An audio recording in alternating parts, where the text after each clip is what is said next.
Today we are looking at yet another power build set. This of course being the officially licensed Toyota Landcruiser 78. Truly one of the OG off-road weapons. I'm sure we all can agree. This copy was sent over by Barweer, so give them a look if you're interested. I've got a little discount code in the description below. Thank you to them, and let's continue. The box will not tell you how many pieces are inside, but of course it gives you some gorgeous artwork, and I gotta say, Power Build quickly becoming my favorite brand for box art. Theirs are so lovely. As mentioned, this is officially licensed by Toyota, and officially designed by the man, the myth, the Moonrock. One day I should very much like to meet him. When you finally muster up the courage to desecrate the seals on the box, you are greeted by all the parts and of course the interior box, which will house our C-Can display unit. Instructions are pretty straightforward, and in typical Power Build fashion, you of course get a sweet little Toyota Landcruiser trading card. I don't know why, but I like these little things. I can't explain it. We have 4 glorious stages of building ahead of us, so let's get into it. Starting things off with Technic, in my mind, is usually a sign of good things to come. Here's the chassis. It is extremely solid and one long boy. Putting in the center console takes us to the end of stage 1, and we have just a slight idea of the interior and exterior details.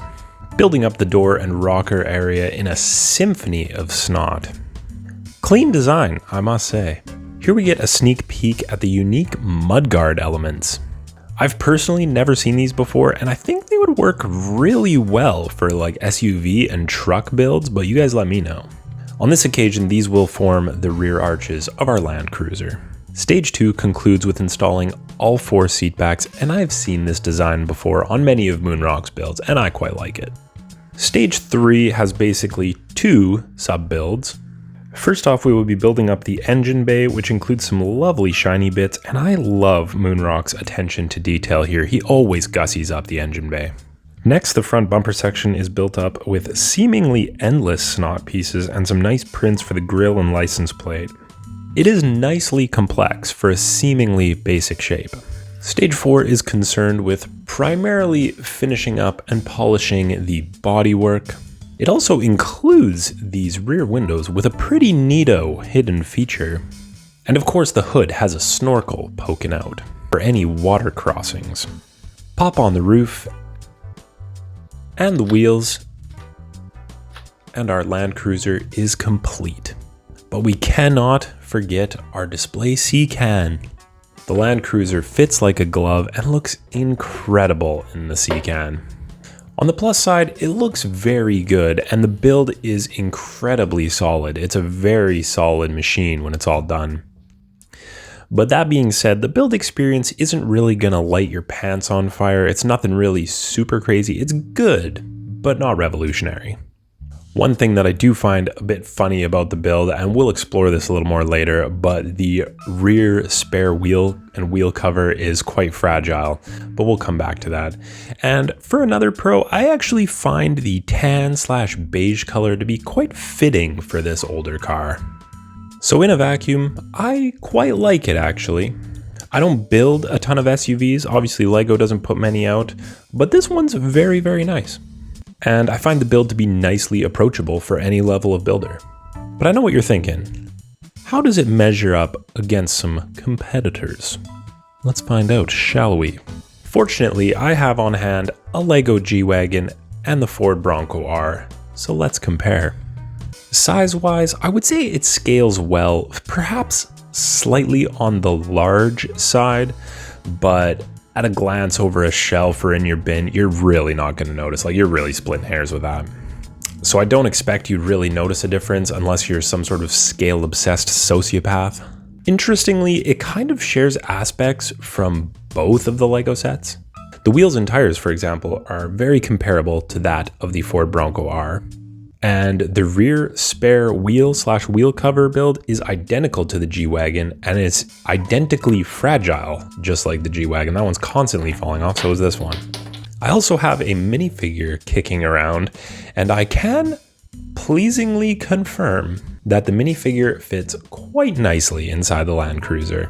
I feel the build for this is easily better than the G-Wagon. The G-Wagon, I remember liking it initially, but when looking back at it now, it's got a ton of really weird panel gaps. It's super low to the ground, and it's got that weird pyramidal shaped hood. It's kind of odd looking. But I would probably slot this in before the Ford Bronco R. The Bronco R does have stickers, whereas the Landcruiser does not, all printed. But the build for the Bronco is very excellent. I must also kind of submit and admit to my biases. The Bronco R was the first Speed Champion set I ever built, and it brought me out of my second wave of Dark Age, so that set definitely holds a special place in my heart, and it may not be as good to you as it is to me, but hey, it's my show, and I'm putting it ahead, so deal with it. But with that said, if you were interested in such a thing, I really don't think you'd be disappointed with this Landcruiser. It's a wonderful set, a very sturdy build, and a nicely polished model overall. It's just everything comes together very nicely. This is the rare occasion where I could see if LEGO wanted to release a model of the Landcruiser, I could see it being a lot like this.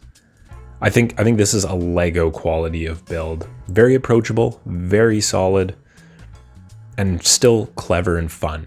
It's just excellent. It's very good.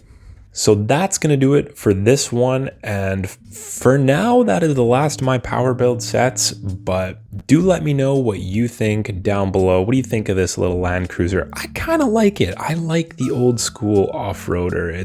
It's pretty neat. But thank you so much for checking out this video. I hope you have a fantastic day, and I will see you again in the next one. Bye-bye.